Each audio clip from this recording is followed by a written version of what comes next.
encounter too. That was her daytime encounter. I had one with the kids. I suspect I had one with the kids, feeding the kids in the on the veranda. And what happened was my attention was drawn to something on the side. And the Aborigines had told me for a long time about the connection with these things and kids, and they're spot on. What connection is that? Well, that's another story. I'll get back to it a bit in a moment. But what happened with this was that my attention was drawn to something on the side, and I looked across to see a rather dense bush closing up, as if someone had parted it like that. All I caught was the bush going like this. That was another daytime one, but the best one was at 4 o'clock in the afternoon, coming down here to set up the cameras, do some photography, and I heard what sounded to me like what I heard at night. Exactly the same sound. I thought, shit, this is the same thing. But what gave it away even better was all the little native wrens, and they in flocks of 100 or 50 to 100. And as I could hear the sound moving away from it, and I thought, gee, that sounds like him, the birds were taken off in line with the sound. I thought, there's definitely something there. Went quickly in that same direction, and the pace picked up. I thought, definitely him. And then it just thumping through the bush. I don't mean as in skippy, I mean pounding, I should say. Through the bush, and we darted and weaved and that, and it dived straight in the bush. And as I came around the clearing in the swamp, once again, there's a great big bloody hole in the hakea, which I can't see here close by, but it's a very thorny bush, which is pretty nasty stuff. It had gone straight into it. So I walked up to the hole and carefully bent over and looked in the hole, and it growled at me. So it was in the hole? It was in the hole. It was in the bush. It was inside this huge, probably 10 metre by 10 metre square. What's this growl sound like? It just growled. Just a couple. And what happened then was I then climbed a scribbly gum tree, and it growled again, climbed down, went around the other side of the bush into the swamp, and stuck my head in the other way, and it turned and growled at me from the other way, and that was too much for me in the day. What did this do to your belief system when you first... we believe, obviously, what you're saying, yeah. But... It doesn't matter, I don't care anyway. No, exactly. I understand because we've had some unusual experiences, but not in this sort of genre. But how does this fit with your belief system? When if you tried to tell people they've been watching TV and doing their mundane life, and you've been dealing with a 7-foot man-ape growling at you, and you're trying to corner it in the swamp, you must see it fairly humorously to some degree, wouldn't you? Or? Well, that was... we did. We have reflected on occasions, particularly I over here, just joking about it. This guy has no idea what was happening at the time. You know? Yeah. I mean... And people coming out, as I said, people coming out and I said, Brownie or whatever it is, come inside, be a good dog. Hairy man, meanwhile, was running past their backyard. I mean, just incredible. We even did research, like with the guy over here, he was so blown away by it. 2 days later, he rang me up and said, I've done some research at the local historical society. He said, what did you come up with? He said, in 1908, the woman who owned a fair proportion of this land over here was a local magistrate's wife, and they grew fruit. And she referred to what she called old yellow eyes, because when she gave the outside toilet, she would frequently see these yellow eyes glowing out of the bush.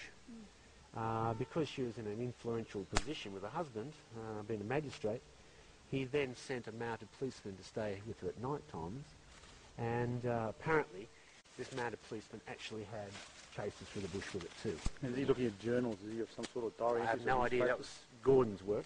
The other thing Gordon came up to was reports of people in this area at the turn of the century frequently going down the roads with their horses. Horses would shy and refuse to proceed. That was another common one. Bloke across the road who I said hello to almost on a daily basis, if not twice per day, morning and afternoon, as he got his old Land Rover to go wherever his old guy was going to. 2 weeks after he died, I found out that he'd been living here for 50 years and knew all about him. So I had heard a story about this, hopped in the car one night, went round a local bowling club and just asked around if anyone of the mates of Roy, and they said, oh yeah, we're mates of Roy, you see about him dying, do you know him? And sat down and bought him a few beers, and they spent the whole night telling me the stories that Roy used to say about the hairy men, and how he used to walk from his house on the far side of our block to the hamlet then of where we live, to go and buy supplies, and he used to say things like, if you leave them alone, they'll leave you alone, and stories like that. And he said things like they had particular tracks they follow, blah, blah, blah. So he confirmed a lot of stuff that I knew and the Aborigines had told me as well. So. What are the Aborigines told you? Okay, first time I had an encounter, we were quite scared about the whole thing, obviously. And being a teacher, I thought the best thing might be to ring up the Department of Education and talk to an Aboriginal consultant, which I did. Rang a bloke up and said to him, his name was Barry. I spoke to Barry and said, I've got a problem. He said, what is it? I said, well, I need some support from the Aboriginal community on this. I've got a Yowie. And there was a pause, and then this guy burst in hysterical laughter on the end of the phone.